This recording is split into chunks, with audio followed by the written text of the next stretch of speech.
이제 우리 지난해 말씀은 신명기 20장 1절로 9절 말씀, 신명기 20장 1절로 9절 말씀, 구약성경 292면에 있는 말씀이 되겠습니다. 우리 신명기 20장 1절로 9절 말씀 한 절씩 교독하신 후에 마지막 20장 9절 말씀은 한 목소리를 합독하도록 하겠습니다. 제가 먼저 20장 1절 말씀 읽겠습니다. 내가 나가서 적군과 싸우려 할 때 말과 병거와 백성이 너보다 많음을 볼지라도 그들을 두려워하지 말라. 애굽 땅에서 너를 인도하여 내신 내 하나님 여호와께서 너와 함께 하시느니라. 너희가 쌓을 곳에 가까이 가면 제사장은 백성에게 나아가서 고하여 그들에게 말하여 이르기를 이스라엘아 들으라. 너희가 오늘 너희의 대적과 싸우려고 나아왔으니 마음에 겁내지 말며 두려워하지 말며 떨지 말며 그들로 말미암아 놀라지 말라. 너희 하나님 여호와는 너희와 함께 행하시며 너희를 위하여 너희 적군과 싸우시고 구원하실 것이라 할 것이며 책임자들은 백성에게 말하여 이르기를 새 집을 건축하고 낙성식을 행하지 못한 자가 있느냐. 그는 집으로 돌아갈지니 전사하면 타인이 낙성식을 행할까 하노라. 포도원을 만들고 그 과실을 먹지 못한 자가 있느냐. 그는 집으로 돌아갈지니 전사하면 타인이 그 과실을 먹을까 하노라. 여자와 약혼하고 그와 결혼하지 못한 자가 있느냐. 그는 집으로 돌아갈지니 전사하면 타인이 그를 데려갈까 하노라 하고 책임자들은 또 백성에게 말하여 이르기를 두려워서 마음이 허약한 자가 있느냐. 그는 집으로 돌아갈지니 그의 형제들의 마음도 그의 마음과 같이 낙심될까 하노라 하고 함께요. 백성에게 이르기를 마친 후에 군대의 지휘관들을 세워 무리를 거느리게 할지니라. 아멘. 할렐루야. 내 오대변하시 살아있는 주의 말씀의 은혜를 사모함으로 말미암아 이렇게 하루의 시작을 말씀과 기도하는 것을 주께서 기쁘게 여기시사 자 절대 크게 고백하시겠습니다. 나를 중용해 주십니다. 예, 그러니까 나를 굉장히 중요하게 사용해 주신다. 굉장히 중차대하게 사용해 주신다. 나를 주님께서 가장 높은 가치로 여겨주시고 나에게 허락하신 말씀을 이루시며 나를 주님께서 버리지 아니하시사 나와 함께 하신다는 사실을 믿는 믿음으로 말미암아 이렇게 새벽기도에 함께 하신 우리 모든 성도님들을 주님으로 환영하고 축복합니다. 우리 이 새벽에 계속해서 신명기를 통해서 은혜 받는 귀한 시간을 가지고 있습니다. 특별히 지금 신명기 16장 18절부터 20장까지의 말씀에 나와 있는 정치와 사법 관련 규례들에 대해서 은혜 받는 시간을 우리는 가지고 있어요. 특히 지금 신명기 20장에서는 이스라엘 백성들이 요단강을 건너 하나님께서 주시기로 약속하신 가나안 땅에 들어간 이후에 뭐 당연하겠죠. 지금 계속해서 가나안 정착 이후를 지금 말씀하고 있습니다. 가나안 족속은 물론이요. 가나안 이외의 일반 족속과 전쟁할 때 가나안 족속과 전쟁할 때 그리고 가나안 이외의 족속들과 전쟁할 때 지켜야 될 규정들을 지금 담고 있다라는 것입니다. 네, 20장에 무엇이 담겨 있다고요? 전쟁할 때 지켜야 될 규정. 그런데 타겟이 다르다는 거죠. 대상이 다르다는 것입니다. 그 대상에 따라 적용되는 것이 달라진다는 거예요. 그 시작이 되는 오늘 본문인 신명기 20장 1절에서 9절까지의 말씀은 제사장이 지금 전쟁 출전할 자를 위해 시행하는 축도와 관련된 규례입니다. 자, 제사장이 무엇을 한다고요? 전쟁 출전할 자를 위해 시행하는 축도와 관련된 규례입니다. 이것이 그냥 흘러봤을 때는 뭐 축복해 주나 보다 하지만 결코 그것이 아니죠. 자, 오늘 먼저 말씀 신명기 20장 1절 말씀부터 보도록 하시겠습니다. 내가 나가서 적군과 싸우려 할 때 말과 병거와 백성이 너보다 많음을 볼지라도 그들을 두려워하지 말라. 애굽 땅에서 너를 인도하여 내신 내 하나님 여호와께서 너와 함께 하시느니라. 아멘. 자, 그렇습니다. 이제 이스라엘 백성들이 싸워야 될 전쟁이 있습니다. 이제 모세의 고별설교가 끝나면 그들은 바로 전쟁을 치러야 되죠. 그런데 이 싸워야 될 가나안 정복 전쟁이라는 것은 단순한 영토 확장이나 약탈을 위한 전쟁이 아니라는 거예요. 우리에게 하나님께서 기업을 약속하여 주셨습니다. 믿으십니까? 근데 그 기업을 쟁취하기 위해서는 우리는 영적 전쟁을 벌여야 돼요. 근데 여기서 우리가 오해하지 말아야 될 것이 이 영적 전쟁으로 말미암은 기업이라는 것이 어떠한 영토 확장이나 남의 것을 내가 뺐든가 아니면 내가 누리지 못할 그 약속의 기업을 내가 욕심껏 누리던가 그런 것들이 결코 아니라는 거죠. 우리가 잊지 말아야 될 것은 고백하실게요. 하나님의 명령에 따른 거룩한 전쟁, 이걸 놓치면 안 된다는 거예요. 즉 내가 거룩하지 않으면 할 수가 없습니다. 내가 거룩하지 않으면 승리할 수가 없어요. 그러니까 우선순위 무엇이라고요? 우리 한번 더 고백하시겠습니다. 내가 거룩하여야 합니다. 바로 그거예요. 하나님의 명령에 따른 거룩한 전쟁입니다. 그러니 적군과 싸울 때는 어떠한 두려움을 가져서는 안 돼요. 포커스는 어디에 있다고요? 내가 거룩한가 거룩하지 않은가. 여기에 포커스가 있는 것이지 어떠한 돈, 어떤 인간관계, 어떠한 육신적인 거 이걸로 인한 두려움과 염려가 우리 마음을 엄습하도록 내버려 두어서는 안 된다는 것입니다. 맞습니다. 적군과 싸울 때는 두려워하지 말아야 됩니다. 포커스는 내가 하나님 앞에 거룩한가 거룩하지 않은가가 포커스가 되어야 돼요. 기준은 누구라고요? 하나님이 기준 되셔야 됩니다. 왜냐하면 여호와 하나님께서 항상 함께 하시기 때문에 내가 하나님 앞에 거룩하다고 하면 하나님 반드시 나에게 승리를 주실 것입니다. 하자 내가 거룩하지 아니한다고 한다면 아무리 내가 허다한 준비를 하고 허다한 내 계산이 졌다고 하더라도 우리는 어떠한 것도 승리할 수가 없게 된다는 거예요. 이스라엘 백성들이 싸울 상대는 말과 병과 백성들의 수가 이스라엘 백성들과 허다하게 많습니다. 그러니 이스라엘 백성들은 싸워보지도 않고 그 눈앞에 놓인 적군들만 바라보면 미리 겁먹을 수도 있다는 거예요. 무슨 말씀이죠? 여러분들이 영적으로 분별되지 않으면 내 눈앞에 놓인 상황이나 내가 예측한 상황이라는 것은 두려울 수밖에 없다는 겁니다. 염려가 엄습할 수밖에 없고 겁먹을 수밖에 없다는 거죠. 우리의 눈앞에 놓인 영적 전쟁이라는 것이 그러하다는 것입니다. 누구를 의지하지 않고선 승리할 수 없게 만드셨어요? 하나님을 의지하지 않고서는. 근데 그 하나님이 조건을 주셨어요. 그 조건이 무엇이라고요? 바로 그렇습니다. 한 번 더 고백하실까요? 내가 거룩하여야 합니다. 바로 그거예요. 예, 맞습니다. 지금 이스라엘 백성들이 싸울 상대는 지금 말, 병거, 백성들의 수, 즉 어느 한 것을 봐도 승산이 없을 정도로 자기네들에게 승산이 없을 정도로 훨씬 많다 보니까 이스라엘 백성들은 싸워보지도 않고 하나님 말씀에 순종해서 나아가지도 않고 미리 겁먹을 수도 있습니다. 하지만 하나님의 백성에게 있어서 전쟁에서의 승패라는 것은 어떠한 군사력과 같은 세상적인 힘에 있는 것이 아닙니다. 오직 하나님께 있어요. 이에 대해서 제사장은 출전하는 자들에게 알려주고 용기를 북돋아줘야 됩니다. 자, 제사장의 역할이 무엇이라고요? 출전할 자들에게 전쟁의 승패가 누구에게 있는지 알려주고, 한 번 더 고백하실게요. 말씀을 전해주고 용기를 북돋아줘야 합니다. 그게 제사장의 역할이에요. 바로 이것입니다. 제사장 축도 규례는 단순히 어떤 점쟁이처럼 지금 너희가 소를 이만큼 제물로 드리면 승리할 거야. 너희가 양을 이렇게 드리면 승리할 거야. 이게 아닙니다. 정체성을 알려주는 거예요. 자, 방금 뭐라 말씀드렸어요? 정체성을 알려주는 겁니다. 우리가 예배 시간 때, 설교 시간 때 본질을 놓치지 말아야 되는 이유, 복음을 놓치지 말아야 되는 이유가 바로 여기에 있습니다. 우리의 승리는 어디에 있습니까? 고백하실게요. 나의 정체성. 나의 정체성에 있습니다. 그리고 우리는 말씀을 통해서 마치 전 보듯이 들어야 되는 것입니까? 아니면 전쟁에 나갈 힘을 얻는 것입니까? 전쟁에 나갈 힘을 얻는 거예요. 용기를 얻는 겁니다.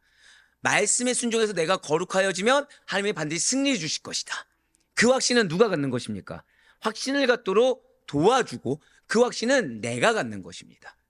네, 맞습니다. 제사장 축도규례는 하나님께서 출전하시는 그들과 함께 하시며 구원을 베푸시기 위해 대적을 쳐 주실 것이기 때문에 마음에 겁내거나 두려워하지 말고 전쟁에 순종할 수 있도록, 전쟁에 임할 수 있도록 담대한 용기를 불어 넣어주고 격려하라 라는 명령인 것입니다. 오늘 본문인 신명기 20장 2절부터 4절까지의 말씀 보도록 하실게요. 너희가 싸울 곳에 가까이 가면 제사장은 백성에게 나아가서 고하여 그들에게 말하여 이르기를 이스라엘아 들으라. 너희가 오늘 너희의 대적과 싸우려고 나와왔으니 마음에 겁내지 말며 두려워하지 말며 떨지 말며 그들로 말미암아 놀라지 말라. 너희 하나님 여호와는 너희와 함께 행하시며 너희를 위하여 너희 적군과 싸우시고 구원하실 것이라 할 것이며 아멘. 자, 미리 말씀드리지만 이번 주간 지난주에 관통하는 핵심 주제 단어가 무엇이었습니까? 책임이었죠. 이번 주간 뭐라고 말씀드렸죠? 준비입니다. 준비. 자, 어떤 준비입니까? 자, 어제까지의 말씀을 통해서 여러분들 무엇을 기억하셨죠? 하나님께서 말씀하실 땐 이유가 있다는 거였어요. 하나님께서 미리 준비시킨다는 거였습니다. 결국 이 말씀을 듣고 순종해야 됩니까? 아니면 임의로 판단해야 됩니까? 어제 말씀을 통해서 임의로 판단해서 경계표를 옮기면 된다 안 된다? 안 된다고 말씀드렸습니다. 그것을 이어서 생각하셔야 돼요. 자, 지금 이스라엘 백성들이 하나님의 명령에 따라 하나님의 거룩한 전쟁을 수행할 때는 반드시 제사장의 축도 규례를 지켜야만 합니다. 반드시 이 제사장의 축도 규례를 지켜야 돼요. 구체적인 이 제사장의 출전 축도 내용, 그 구체적인 축도 내용이 무엇입니까? 싸울 곳에 가까이 가거든 제사장은 전쟁에 임할 백성들에게 나아가야 합니다. 자, 지금 뭐라 말씀드렸어요? 싸울 곳에 가까이 가거든 제사장은 전쟁에 임할 백성들에게 나아가야 됩니다. 자, 지금 제사장도 축도 규례를 지키는 겁니까? 안 지키는 겁니까? 지키는 거죠. 백성들에게 겁내거나 두려워하지 말고 떨지 말며 대적들로 인해 놀라지 말라라고 제사장은 격려해야 됩니다. 여호와 하나님께서 이스라엘과 함께 행하시며 이스라엘을 위해 그들의 대적을 치시고 그들을 구원하실 것이다 라는 것을 언급하며, 자, 지금 제사장은 적군의 수를 얘기합니까? 아니면 하나님에 대해 얘기합니까? 하나님에 대해 얘기하죠. 제사장은 현실적인 이야기를 하는 자가 아닙니다. 제사장은 한번 고백하실게요. 현실을 뛰어넘는 하나님의 능력, 그것을 언급하는 거예요. 하나님의 어떤 분인지 그분에 대해서 언급하며 사기를 진작시켜야 한다는 거죠. 자, 여기서 이제 의문심이 생긴다는 거예요. 아니, 제사장이라면, 자, 제사장 뭐 하는 자이죠? 제사장 뭐 하는 자입니까?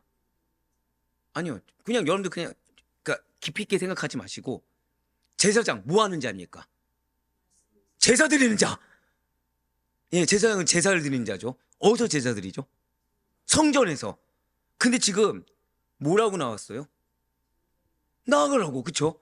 아니, 제사장이라면 제사를 지내고 성전에서 봉사하면 되지 왜 이렇게 출전하는 백성들의 사기 진작을 위해서 그 장소까지 나와 반드시 축도해야 하는 것입니까? 라고 의문이 들 수가 있다는 거예요.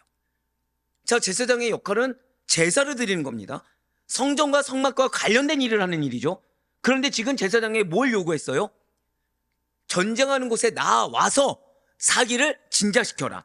어쩌면 제사장은 제사만 드려야지 전쟁에 관여할 일은 아니지 않습니까? 라고 단정지어 말씀하고 싶을 수도 있다라는 거예요. 더불어 백성들이 지금 제사장은 성전 제사만 드리면 되지 백성들이 제사장에 너무 과한 것을 요구하기 때문에 하나님께서 이렇게 명령한 것은 아닙니까? 라고 질문하고 있을 수도 있다라는 거예요. 하지만 잘 보시길 바라요.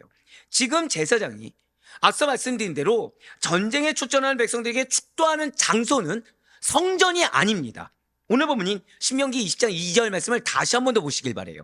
자, 지금 붉은색으로 표현된 부분을 보시면 너희가 싸울 곳에 가까이 가면이라고 나와 있습니다. 지금 이 말은 제사장은 적극적으로 그리고 아주 긴밀하게 한번 고백하실게요. 하나님의 군대와 하나가 되기 위해, 자, 제사장이 이스라엘 백성들과 하나가 되기 위한 전제 조건은 무엇이에요? 이스라엘 백성들이 무엇이 되어야 됩니까? 하나님의 군대가 되어야 됩니다. 목회자가 성도와 하나가 될 수 있는 비결이 있습니다. 그 비결은 성도가 성도다워야 돼요. 목회자도 목회자다워야 되지만 성도는 뭐다워야 된다고요? 성도다워야 됩니다. 정확히 어떤 성도요? 예, 정답이죠. 거룩한 무엇이 돼야 될까요? 고백하실게요. 나는 거룩한 십자가 군병입니다. 바로 그거예요. 그렇게 됐을 때 목회자와 성도는 하나가 되어 나아갈 수가 있는 겁니다. 그렇지 않으면 성도와 목회자 관계는 굉장히 거북스럽고 불편해질 수밖에 없어요. 목회자는 목회자 되어야 되는 것이 맞습니다. 하지만 성도는 성도다워야 돼요. 어떻게요? 십자가 군병으로서, 거룩한 십자가 군병으로서, 사명을 다하는 자로서. 예, 맞습니다. 그래서 제사장은 축복해 줄 수 있어요. 무엇을 위해서요? 그들과 함께 전쟁터에 나아가 축도해 줄 수 있다는 거죠. 누구에게? 하나님의 군대에게. 맞습니다. 제사장은 적극적으로 아주 긴밀하게 축복해 줘야 되는 사명이 있습니다. 이 하나님의 군대가 아닌 자에게 축복해 주는 게 아니에요. 하나님의 군대로서 말씀에 순종하여 전쟁을 치르러 나아가는 자에게 그들에게 함께 나아가 축복해 주는 것입니다. 민수기 31장 말씀을 보시면 제사장 비나스가 미디안과의 전쟁에서 성소의 기구와 신호나팔을 들고 전투에 참여했던 사실이 나옵니다. 사실 여기서부터 의구점이 생겨야 되죠. 왜요? 제사장이면 어디에 있어야 된다고요? 성전, 성막에 있어야 됩니다. 그런데 지금 비나스는 어디에 나갔다고요? 전쟁에 참여했다는 거죠. 그 이유가 제사장의 사명 때문이에요. 제사장의 사명 중에 하나가 무엇이라고요? 한 번 더 고백하실게요. 하나님의 군대와 하나가 되어 축도해 주어야 합니다. 바로 그거예요. 목회자는 성도를 축복해 줄 수 있어야 됩니다. 그런데 이걸 기억하셔야 돼요. 정말 성도님들이 축복받기를 원한다. 그러면은 하나님의 군대가 되셔야 됩니다. 십자가 군병으로 나아가셔야 됩니다. 영적 전쟁을 치르는 자로서 서 있어야 돼요. 예배 자리에 어떤 자세로 서 있어야 된다고요? 영적 전쟁을 치르는 자로서. 무의도식하는 자가 아닙니다. 이제 뒤에 나오겠지만 무의도식하는 자로서, 내가 분깃만을 누리는 자로서, 우매한 자로서 서 있어서는 안 됩니다. 전쟁을 치를 자로 서 있어야 됩니다. 그러한 자에게 하나님은 축복하십니다. 그러한 자에게 하나님은 함께 하시고 그러한 자에게 승리 주심을 잊지 마시길 바라겠습니다. 그렇습니다. 이와 같이 제사장은 이스라엘 백성들이 출전할 때 후방에서 축도해 주신 것이 아니라 그들과 함께 전쟁터까지 나아가 그들에게 용기를 북돋아 주었다는 거예요. 그리고 하나님과 백성 사이를 중재하는 제사장이 이렇게 전쟁터까지 나아가 참여했다라는 그 사실은 바로 하나님의 군대가 하나님의 거룩한 전쟁을 행하고 있다라는 직접적인 증거를 나타내게 된다는 것이죠. 즉 거꾸로 말씀드리면 여러분들 삶 가운데 하나님의 역사하기를 원하십니까? 여러분들 삶 가운데 허다하게 놓여진 전쟁 가운데 승리하기를 원하십니까? 정말 기도가 응답되기를 원하십니까? 그렇다고 한다면 내가 거룩한 하나님의 군대가 돼야 돼요. 내가 거룩한 십자가 군병이 돼야 됩니다. 지금 몸이 힘들어서, 환경이 어려워서, 물질이 없어서, 이 핑계는 아이러니하게도 나는 지금 하나님의 축복이 필요 없습니다. 난 지금 십자가 군병이 아닙니다. 이제 뒤에 나오겠지만 나는 징집 면제자입니다. 그러니 하나님, 나는 신경 쓰지 마시고 저 앞장서서 싸우는 사람을 축복하십시오라고 나 스스로 얘기하는 겁니다. 그래서 실제적으로 하나님은 누구에게 역사하십니까? 앞장서서 희생하고 헌신하는 자에게 역사하시겠죠. 근데 문제는 뭐예요? 아무도 이 말씀에 대해서 인식하지 않고 있다 보니까 왜 저 사람은 은혜를 받고, 왜 저 사람은 축복받고, 왜 나는 인정을 받지 못하는 거야? 왜 나는 축복받지 못하는 거야? 나중 돼서 어떻게 돼요? 슬피며 이를 갈게 된다는 거예요. 아닙니다. 주님은 이미 말씀해 주셨어요. 하나님의 군대는 하나님의 거룩한 전쟁을 행해야 되는데 그 증거는 하나님의 군대에게 축복하는 하나님의 말씀이요, 하나님의 군대와 함께하는 하나님의 동행하심입니다. 그렇습니다. 하나님을 믿지 않는 자들은 세상에서 불필요한 일들에 휘말려서 싸우거나 다투곤 합니다. 이러한 싸움은 거룩한 하나님의 전쟁이 아니에요. 그렇기 때문에 하나님께서 그들과 함께 하실 이유도 없고 제사장이 직접 그 싸움의 현장까지 같이 나아가 힘을 북돋아주며 용기를 줄 필요조차 없습니다. 하지만 하나님께서 주관하시는 거룩한 전쟁은 다르다는 거죠. 이러한 거룩한 전쟁은 반드시 하나님께서 함께 하십니다. 그 증거로 제사장은 싸움 현장에서 직접 축도하며 거룩한 하나님의 전쟁의 승리에 대한 확신을 준다는 거예요. 오늘날로 따지면 여러분들이 하나님의 거룩한 전쟁을 치르신다, 정말 영적 전쟁을 치르신다, 나의 정체성을 가지고 나아간다, 그 하나님은 반드시 말씀하십니다. 그 말씀이 여러분들의 패부를 쪼개든 부담이 되든 불편하든 말씀을 허락하신다는 거예요. 그래서 승리의 길을 알려주신다는 거죠. 이렇게 알려주셨을 때 하나님이 여러분과 함께 하실 수 있도록 그 알려준 말씀에 대해서 외면하거나 지식으로만 받아들이는가, 모른 척하거나 나 스스로 판단해서 나는 괜찮다고 여겨버리는 것이 아니라 그 말씀 앞에 오롯이 받아들여 하나님과 동행하는 축복을 누릴 수 있는 여러분과 제가 되길 간절히 소망합니다. 좀 괴롭고 힘들다고 하더라도 하나님이 함께 하시면 괴롭고 힘든 그 시간이 우리에게 상급이 됩니다. 내가 좀 어렵다고 하더라도 그 말씀에 아멘으로 순종하는 것이 결과 하나님의 역사에 증거가 된다는 사실 잊지 마시길 바라요. 오늘날 우리들은 거룩한 하나님의 군사입니다.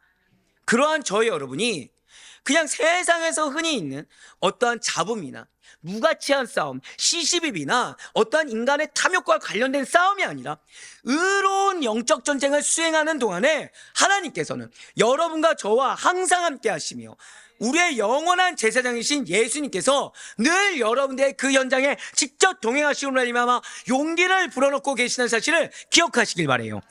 진실로 우리를 구원하시겠다는 하나님의 약속은 확실하십니다. 그러니 우리 성도님들은 이 세상에서 왕노릇하는 사단의 세력과의 영적 전쟁과 그들과의 싸움에서 미혹되어 그들 편에 서거든가 용기를 잃어서 포기하거나 또는 내 임의의 판단대로 하나님께서 축도하는 길을 내가 막아버려서는 안 됩니다. 담대히 싸울 수 있어야 돼요. 그때 반드시 기억하실 것은 우리의 참된 대제사장 되시는 예수 그리스도께서 승리의 선포를 하고 계시고 그 증거가 뭐라고요? 말씀을 허락하신 거예요. 그리고 도우신다는 사실을 잊지 마시길 바라요. 그리고 이어지는 신명기 20장 5절부터 9절까지의 말씀은 출전 시 제외되어야 할 자들에 대한 규정입니다. 미리 말씀드리지만 저는 우리 성도님들 중에 이러한 징진 면제자가 단 한 명도 없길 정말 간절히 소망합니다. 안타깝지만 지금 모세의 고별 설교를 모두 다 듣고 있습니까? 제한적으로 듣고 있습니까? 모두 다 듣고 있죠. 모두 다 듣고 있죠. 듣는다고 끝이 아니에요. 듣는다고 끝이 아닙니다. 결단하고 그것을 아멘으로 순종해서 나아가지 않으면 징진 면제자가 됩니다. 근데 문제는 뭐죠? 징진 면제자는 어제 말씀대로 경계표가 어떻게 되죠? 나중에 불평불만이 나올 수밖에 없는 분기밖에는 허락되지 않는다는 거예요. 한번 고백하실까요?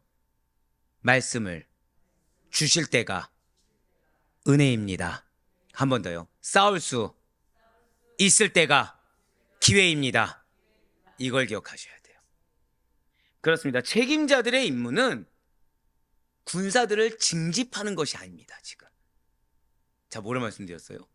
책임자들의 임무는 군사를 모으는 게 아니에요. 오히려 군사로 부름받은 자들 중에 일부를 돌려보내는 일입니다. 여러분들 목회자와 중직자의 필수 사명이자 필수 요소가 하나 있습니다. 한번 뭐 다 중직자니까요. 절 다 고백하실게요. 구별해야 합니다. 근데 흔히 구별한다고 할 때 누가 일꾼인가 이걸 구별하려고 합니다. 아닙니다. 그보다 더 우선되는 것은 돌려보낼 자들을 구별해야 됩니다. 교회를 내보낸다는 것이 아니에요. 뒤에 나오겠지만 한 번 더 고백하실까요? 악한 영향력을 끼치는 자가 누구인가 그걸 구별해야 됩니다. 자, 지금 책임자들의 임무가 무엇이라고요? 군사를 모으는 것이 아니라 오히려 군사로 부름받은 자들 중에 일부를 돌려보내는 일입니다. 자, 그것이 바로 5절부터 9절까지의 말씀이 있는데 쭉 나열해서 말씀드리면 낙성식을 못했던가 포도원 과실을 아직 취하지 못했던가 약혼한 여자를 아직 취하지 못했던가 겁내는 자들까지도 다 전부 추려서 집으로 돌려보낸 일을 담당했다는 거죠. 그렇습니다. 이스라엘 백성들은 자신들보다 지금 더한 군대와 싸워야 됩니다. 지금 있는 인원들과 함께 싸워도 이길 수가 없어요. 눈으로 봤을 때는. 그런데 그럼에도 불구하고 책임자들이 지금 해야 될 것은 무엇이라고요? 더 모으는 게 아니라 군인들을 오히려 고백하실게요. 준비가 되지 않는 자들. 예, 맞습니다. 준비가 되지 않는 자들을 오히려 돌려보내는 일을 해야만 하는 것. 할 수 있었던 것은 이스라엘 백성들이 치르는 거룩한 전쟁은 인간의 능력이나 군사의 많고 적음에 의해 좌우되는 전쟁이 아니었기 때문이라는 것입니다. 반드시 기억하셔야 돼요. 책임자들의, 중직자들의, 목회자들의 가장 중요한 것은 모으는 역할보다 더 중요한 것은 무엇이라고요? 구별하는 겁니다. 악한 영향력을 끼친 자가 누구인지 구별하는 역할입니다. 자, 이렇게 책임자들이 집으로 돌려보낸 경우, 구별하는 경우가 5절부터 8절까지 기록되어 있습니다. 우리 한 절씩 한번 보도록 할게요. 먼저 신명기 20장 5절 말씀입니다. 책임자들은 백성에게 말하여 이르기를 새 집을 건축하고 낙성식을 행하지 못한 자가 있느냐? 그는 집으로 돌아갈지니 전사하면 타인이 낙성식을 행할까 하노라. 아멘. 자, 지금 낙성식을 행하지 못한 자가 출전에서 제외되어 집으로 돌아갈 수 있었던 이유가 무엇이냐?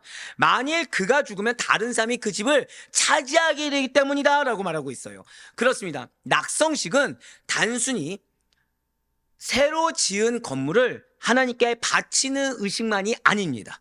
자, 낙성식이 무엇이라고요? 건물을 새로 지으면 이것은 하나님의 건물입니다 라고 바치는 의식이에요. 근데 그 정도가 아니라는 거죠. 그 집에 살게 될 모든 가족의 안위를 하나님께 의탁하는 의식까지 포함되는 것입니다. 즉 우리가 흔히 우리의 가정은 누구의 가정이라고요? 하나님의 가정입니다 라고 했을 때 그냥 단순히 내가 살고 있는 빌라가 하나님께서 지으셨습니다 이 의미가 아니라 우리의 모든 안위를 누가 맡고 계시다는 거예요? 하나님께서 맡고 계시다. 그 고백과 동일하다는 거죠. 그래서 낙성식을 마친 다음에야 비로소 가족들이 집에 들어가서 살 수가 있었습니다. 그런 의미에서 집 건축의 마지막 단계라고 할 수 있는 낙성식을 못하고 그 집의 가장이 죽어버리게 되면 그 가족의 안위 역시도 위협받을 수가 있기 때문이라는 거죠. 그렇습니다. 가정 경제를 책임지는 가장이 죽음으로써 경제력이 없는 가족들이 그 집을 다른 사람에게 내어주어 거주지마저 잃고 유리하는 신세가 되지 않도록 하기 위한 하나님의 배려가 있다는 거예요. 즉 이거는 긍정적인 요소겠죠. 긍정적인 요소겠죠. 예, 맞습니다. 교회에서의 일 역시 마찬가지예요. 교회에서의 일 역시도 만약에 정말로 이 가정 경제가 무너지기 직전인 겁니다. 이거는 게으른 것이 포함된 것이 아니에요. 게으른 것이 포함된 것이 아닙니다. 가정 경제가 너무 어려운 상황 가운데 처해 있는 거죠. 근데 그분은 지금 교회 사역이 중점이 되겠습니까? 가정 사역이 중점이 되겠습니까? 가정 사역이 중점이 돼야 되겠죠. 그거에 대한 배려를 할 수 있어야 된다는 거예요. 이어서 신명기 20장 6절과 7절 말씀 보도록 하실게요. 포도원을 만들고 그 과실을 먹지 못한 자가 있느냐? 그는 집으로 돌아갈지니 전사하면 타인이 그 과실을 먹을까 하노라. 여자와 약혼하고 그와 결혼하지 못한 자가 있느냐? 그는 집으로 돌아갈지니 전사하며 타인이 그를 데려갈까 하노라 하고. 아멘. 포도원을 만들고 그 과실을 먹지 못한 자와 여자와 약혼하고 그녀를 취하지 못한 자도 집으로 돌려보내야 합니다. 포도원의 소산물 가운데 제3년까지의 소산물은 할례받지 못한 것으로 여겨서 부정하기 때문에 먹지 못합니다. 4년째 소산물은 모두 다 하나님께 드리는 것으로서 거룩하여서 먹지 못합니다. 하지만 5년째부터는 그 포도원의 소산물은 평범해져서 주인이 그것을 자기 용도로 사용할 수가 있다는 거죠. 그래서 6절에서의 과실은 지금 포도원을 만들고 그냥 1년째 되는 그것이 아니라 제5년이 아직 지나지 않은, 그래서 포도원의 소산을 평범한 용도로 사용해보지 못한 자에게 해당되는 말씀입니다. 이렇게 과실을 먹지 못한 자를 집으로 돌려보내는 이유는 수고한 대가를 단 한 번도 누리지 못하고 죽는 불행을 막기 위해서 이러한 조항이 주어졌다는 거예요. 자, 하지만 수고한 소산을 내가 맛봤습니다. 그럼 뭘 해야 되는 거예요? 반드시 전쟁을 치러야 되는 거죠. 거꾸로 얘기하면 내가 봉급을 받았습니다. 그럼 나는 지금 소산을 받았습니까? 안 받았습니까? 받은 거죠. 그럼 반드시 뭘 해야 되는 거예요? 전쟁을 치러야 되는 겁니다. 언약 백성인 이스라엘 사람들이 전쟁에 나가는 일도 중요하지만 결혼한 뒤에 자손을 보지 못하고 전쟁에 나가서 죽게 되면 대대로 이어지는 자손을 통해 언약을 계속 유지시키고자 하는 하나님의 뜻과 불일치한 것이 될 것입니다. 그렇기 때문에 그런 위험에 처할 수 있는 사람들은 전쟁에 나갈 수가 없었다는 거예요. 자, 영적 전쟁을 치르지 않는 또 다른 사례는 무엇이라고요? 자손을 잊지 못하게 될 경우. 그래서 이스라엘 사회에서 결혼한 자는 1년간 징집을 연기받을 수 있었으며 또한 약혼 역시 결혼과 동등한 경우로 취급됐다는 거죠.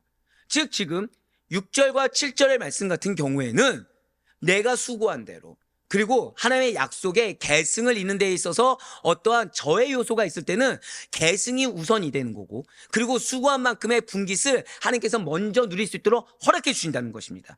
이제 오늘 본문인 신명기 20장 8절 말씀도 보도록 하실게요. 책임자들은 또 백성에게 말하여 이르기를 두려워서 마음이 허약한 자가 있느냐? 그는 집으로 돌아갈지니 그의 형제들의 마음도 그의 마음과 같이 낙심될까 하노라 하고. 아멘. 자, 지금 이 말씀하기 전에 5절 낙성식을 행하지 못한 자가 전쟁에 나올 때 전쟁에 집중할 수 있겠습니까? 염려가 있겠습니까? 염려가 있겠죠. 포도원을 만들었어요. 수고했어요. 과실을 먹지 못했습니다. 그럼 마음 가운데 불만족이 있을까 없을까요? 있겠죠. 여자와 약혼했습니다. 그런데 여자를 취하지 못했어요. 그럼 자손의 대뿐만 아니라 그 여자에 대한 사랑으로 인해 마음에 어려움이 있을까 없을까요? 있겠죠. 8절 역시 마찬가지예요. 그래서 고백하실까요? 두 마음 품는 자는 돌려보내야 된다는 거예요. 두려워서 마음이 허약한 자를 돌려보내라는 겁니다. 왜 두려운 자들을 돌려보내야 하는 것입니까?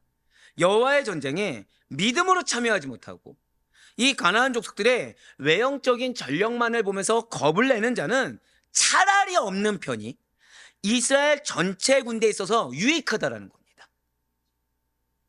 지금 8절에서 주의를 기울이고 있는 것은 무엇이냐? 고백하실게요. 영적 사기.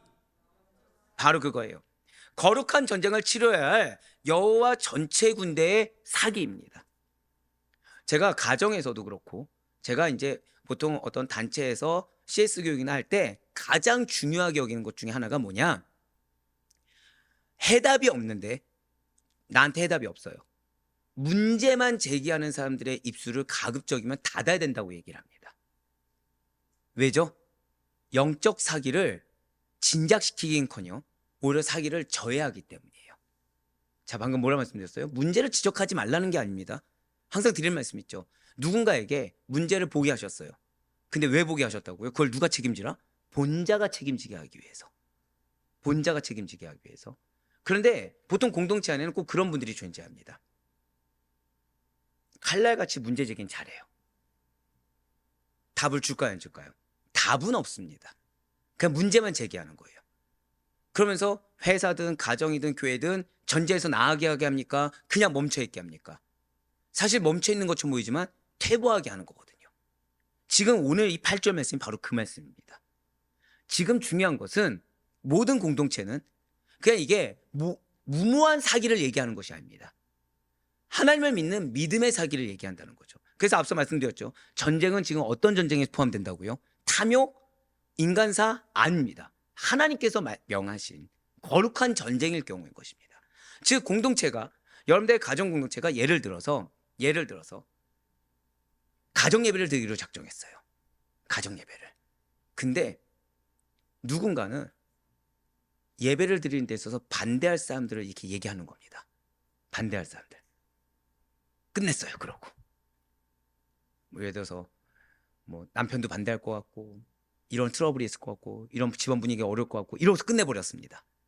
근데 또 다른 누군가는 반대자가 있으니까 우리가 이 시간에 이렇게 하자고 해결책을 내놓았습니다. 자, 어느 쪽이 합당할까요? 후자가 합당하다는 거예요. 오히려 전자는 지금 뭐 하라는 거예요? 하나님이 제외시키라는 겁니다. 전자는 사기를 떠뜨린 자이기 때문에 제외시키라는 겁니다. 지금 그 자는 지금 분깃이 있다는 거였다는 거예요. 있더라도 제한적이라는 거죠. 여러분들 기억하셔야 돼요. 이렇게 이스라엘 전체 군대의 사기를 위해서 가나안 땅을 정탐했던 10명의 정탐꾼과 같은 겁쟁이들을 믿음 없는 자들을 전쟁에서 제외시킨 것은 고백하실게요. 악영향이에요. 오늘 하나님께서 지금 그러니까 오늘 말씀 가운데 준비시키는 것은 악영향을 끼치는 자들을 제외시키라는 겁니다. 악영향을 끼치는 자들을 구별해서 제외시켜야 된다는 거예요. 그런 자들은 전쟁에 만약에 그런 자들이 참여하게 되면 함께 으쌰으쌰하고 영적으로 분별하는 게 아니라 하나님의 믿음, 하나님에 대한 믿음과 약속의 땅, 그 기업을 점령해야 된다. 기업을 내 걸로 해야 된다는 사명을 가지고 모여있는 다른 백성들의 마음에 도리어 두려움을 심어버린다는 거죠. 그러니까 나 혼자만 기업을 못 누리는 것이 아니라 다른 사람 기업까지도 못 누리게 악영향을 끼친다는 거예요. 현실적으로 들었을 때는 옳은 말 같습니다. 인간적으로 들었을 땐 맞는 말 같습니다. 하지만 다른 사람들의 기업까지 빼앗아 버린다는 거죠. 그래서 사명감을 가지고 나아가던 자들의 믿음까지도 녹여버리고 사라지게 만드는 악영향을 미친다는 거예요. 그렇게 악영향을 미치기 때문에 아예 거룩한 전쟁에 참여할 수 있는 자격을 박탈하고 집으로 돌려보내서 출전 시에 아예 제외시켜버리라는 것입니다. 그리고 이것이 주의 몸 된 교회 안에서도 마찬가지라는 거예요. 가장 중요한 것은 어떤 현실적이고도 계산상 맞는 말처럼 들릴 수가 있겠지만 실상은 모든 중직자들은, 모든 교역자들은 악영향을 주고 있는 것인가, 그거에 대한 분별과 대처가 매우 중요하다는 것입니다. 많은 자가 하는 것이 아닙니다. 구별된 자가 하는 겁니다. 많은 자가 하는 것이 아니라 오히려 하나님에 대한 믿음을 가지고 나아가는 자가 성전을 승리로 이끌 수 있는 것입니다. 주의 몸된 교회에서 가장 중요한 것은 반드시 잊지 마시길 바라요. 절대 고백하시겠습니다. 믿음의 확고함과 일치를 도모해야 합니다. 바로 그거예요. 만약에 여러분들이 교회에서 또는 가정에서 걱정되는 부분들이 생겼어요. 그러면은 하나님께 질문해 봐야 됩니다. 그러면 이 걱정을 해결하기 위한 방안은 무엇인지. 근데 내가 지금 방안이 떠오르지 않았어요. 그럼 나는 지금 이거를 영적으로 분별해서 문제를 제기하고 답을 주는 겁니까? 아니면 악영향을 끼치기 직전인 겁니까? 악영향을 끼치기 직전의 사실을 빨리 깨닫고 빨리 내 마음 가운데 분별력을 달라고, 빨리 내 마음 가운데 믿음의 경감을 달라고 스스로를 위해서 기도해야 됩니다. 또는 나는 지금 문제가 보였어요. 근데 지금 이 말씀을 들었기 때문에 말을 할 수 없습니다. 그래서 꿍에 있기 시작했어요. 그럼 나는 지금 어떤 자예요? 난 또 성전에 참여하지 못한 자가 됩니다. 그렇기 때문에 그럼 누구에게 손해가 될까요? 나에게 손해가 되겠죠. 왜 어제 뭐라 말씀드렸어요? 경기표가 어떻게 된다고요? 나중 되면 슬피며 이를 갈게 됩니다. 왜 내 분깃은 이거밖에 없느냐? 왜 나에게 기회를 안 줘놓고서 이거밖에 없느냐라고 항변하게 되거든요. 그걸 빨리 깨닫고서 스스로를 빨리 돌이켜야 됩니다. 이것은 하나님의 역사를 이루는 데 있어서 매우 중요해요. 믿음의 확고함을 견고하게 세울 수 있는 것, 공동체의 믿음의 일치를 꾀할 수 있는 것이 모든 승패를 좌우합니다. 물론 사람의 믿음 자체가 하나님의 역사를 좌우하는 것은 아니죠. 분명히 예수님께서는 마태복음 13장 58절 말씀을 통해서 이렇게 말씀하셨습니다.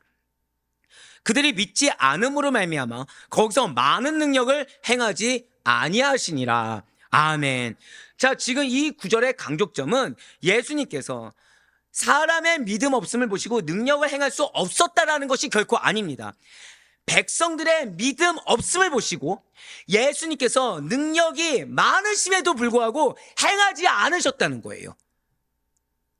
즉 예수님께서 능력이 있으십니까 없으십니까? 있음에도 불구하고 행하지 않았다는 겁니다. 얼마나 안타깝습니까? 얼마나 불행합니까? 진실로 하나님의 거룩한 전쟁은 승패를 좌우하는 하나님께서, 함께 해주시는 하나님께서 당신의 능력으로 수행하는 전쟁입니다.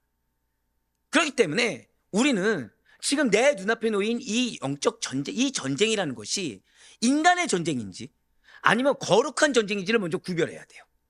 인간의 전쟁이면 어떻게 됩니까? 빨리 회개해야죠. 근데 거룩한 전쟁이에요. 그건 승패는 무엇이에요? 믿음의 확고함입니다. 내가 정말 믿음으로 분별하며 나아가고 있는가? 아니요, 내가 지금 사람의 말, 이 인간의 감정의 말에 이 성전을 더럽히고 있는가? 그걸 빨리 구별해야 됩니다. 하나님께서는 많은 수의 믿음 없는 사람 가운데 역사하지 않습니다.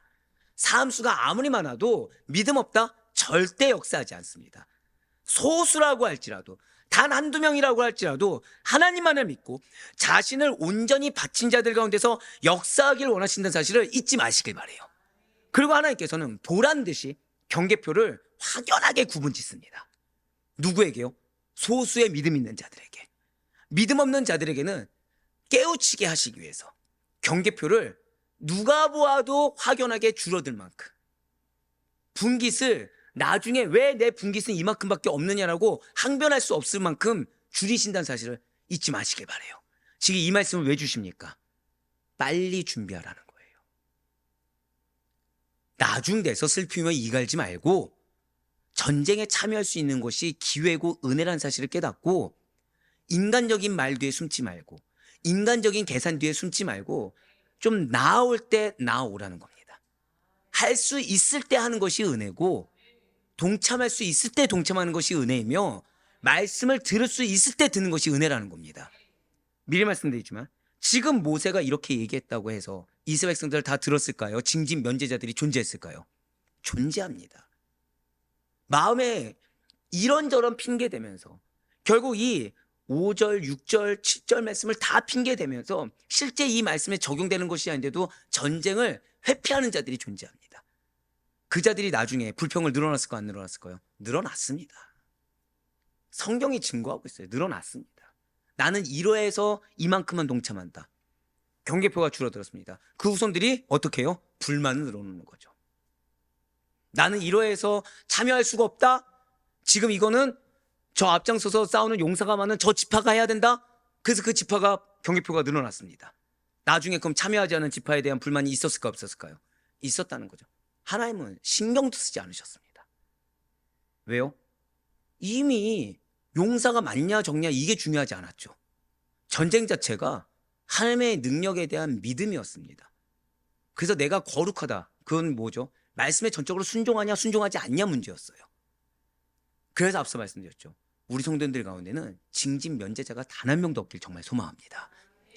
그래서 여러분들이 기대하는 것 이상의 기업을 누리시길 바라요. 하나님께서는 소수라고 해도 온전히 바친 자, 온전히 믿음으로 결단하는 자들에게 역사하신다는 사실이 여러분들 삶 가운데 실제가 되길 간절히 소망합니다. 이제 마지막으로 신명기 20장 9절 말씀을 보도록 하실게요. 백성에게 이르기를 마친 후에 군대의 지휘관들을 세워 무리를 거느리게 할지니라. 아멘. 자, 군대의 지휘관, 즉 군대의 장관들을 세우는 자들은 이 책임자들보다 당연히 더 높은 지위에 있는 자들입니다. 따라서 9절에서 책임자들이 지금 군대의 지휘관들을 세운다라는 것은 마치 군대의 지휘관들을 임명한다라는 말처럼 오해할 수 있을 거예요. 하지만 이것은 그런 뜻이 결코 아닙니다. 책임자들이 하는 일은 앞서 말씀드린 대로 더 모집하는 거라고 했습니까? 분별해서 보내는 일이라고 했습니까? 분별해서 보내는 일이라고 말씀드렸죠. 전쟁에서 지휘관들을 세우는 거, 새로 임명하는 것이 결코 아니라는 거예요. 이미 이스라엘 조직 가운데는 임명되어 있는 지휘관들에게 상황에 따라 책임을 분배하는 역할입니다. 자, 뭐라고 말씀드렸어요? 책임을 분배하는 역할입니다. 또한 지휘관들에게 맡겨진 임무는 일반 군사들인 백성들의 선두에 서서 크고 작은 전투들을 직접 지휘하는 일입니다. 그래서 중직자 목회자가 먼저 본이 되어야 되는 거예요.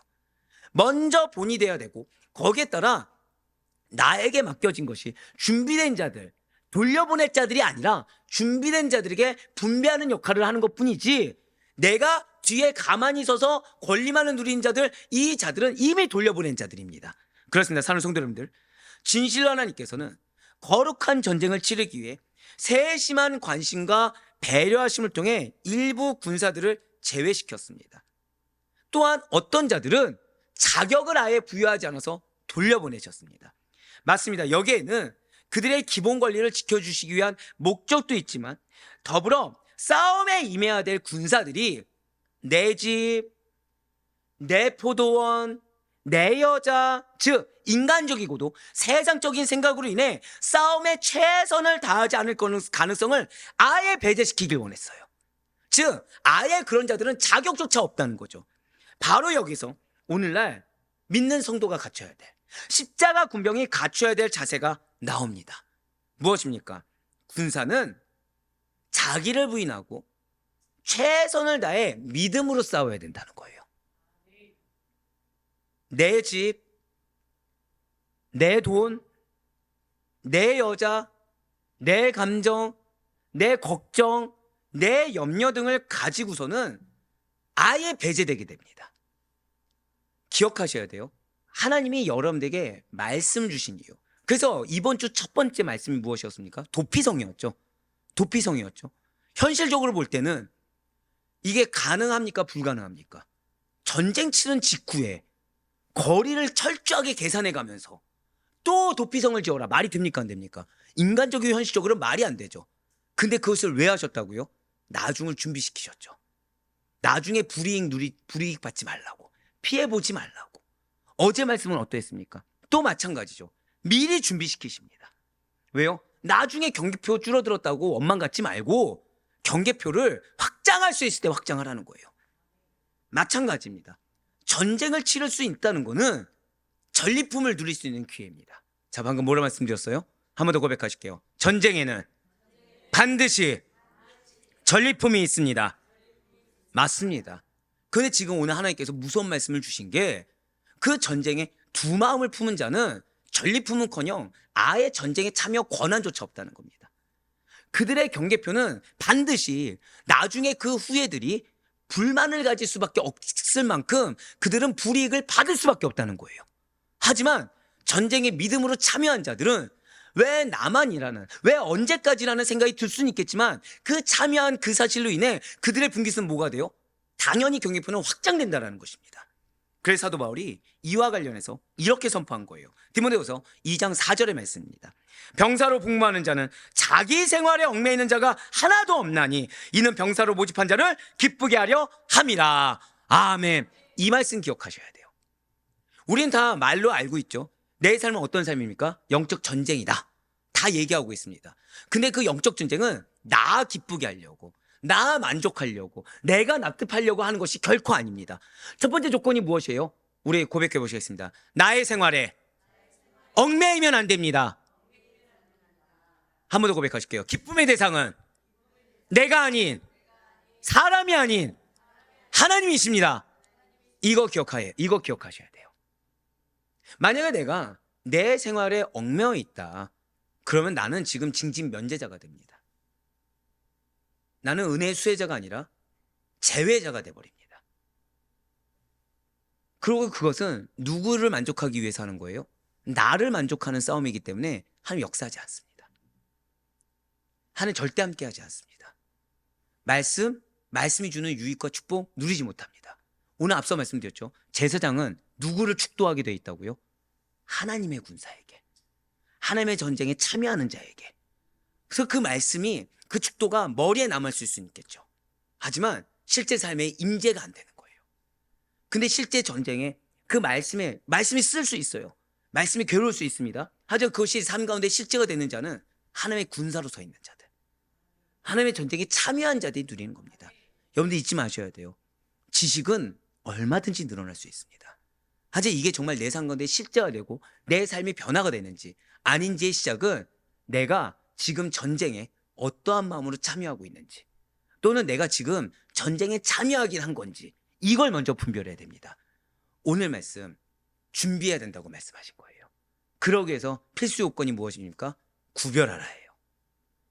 악영향을 끼칠 자들을 배제하라는 겁니다. 지금 악영향을 끼칠 자들을 품으라가 아닙니다.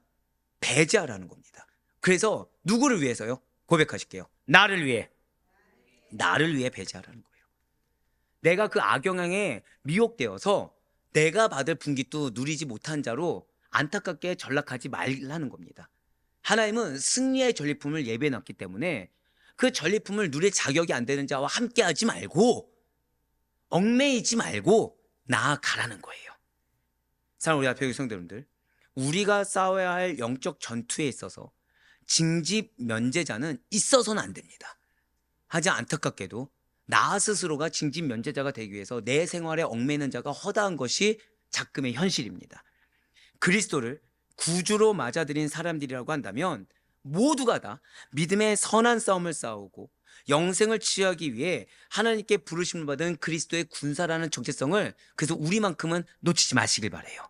만일 그리스도의 군사로 부르심을 받은 자가 여전히 자기 일에 매달려 있고 여전히 자기 생각과 자기 감정에 매달려서 이 영적인 싸움을 게을리하던가, 아니 영적인 싸움을 싸우고자 하지 않고서 뒤에 있으면서 승리의 전리품만을 누리려고 한다고 한다면, 자기의 생각과 판단이 우선되어서 정작 지휘관의 명령에는 불복종하는 걸로 하나님께 증명이 되었다고 한다면 그는 쟁기를 손에 들고 뒤를 돌아보는 자와 다를 바가 없습니다. 이런 사람의 마음은 그 맡은 일에 있지 아니하므로 그 일에 충실할 리가 없다는 거죠. 그리고 주님께서는 이런 자를 두고 오히려 유기되어야 된다, 제외되어야 된다, 천국에 합당하지 않은 자라고까지 말씀하셨음을 우리 잊지 말아야 됩니다. 그러니 오늘 이 말씀을 주님께서 왜 허락하셨는지, 무엇을 준비하라고 했는지를 잊지 마시길 바라요. 나 지금 이 정도면 괜찮겠지라고 위안 삼아서는 결코 안 됩니다. 혹시 내가 지금 두 마음을 품은 영역은 무엇인지, 또는 내가 나아가는 데 있어서 지금 사람의 말에 미혹된 부분, 거기에 혹한 부분은 무엇인지를 빨리 분별해야 됩니다. 주님은 여러분들에게 기업의 경계표를 확장하길 원하시지 그 경계표를 축소하는 걸 원치 않으십니다.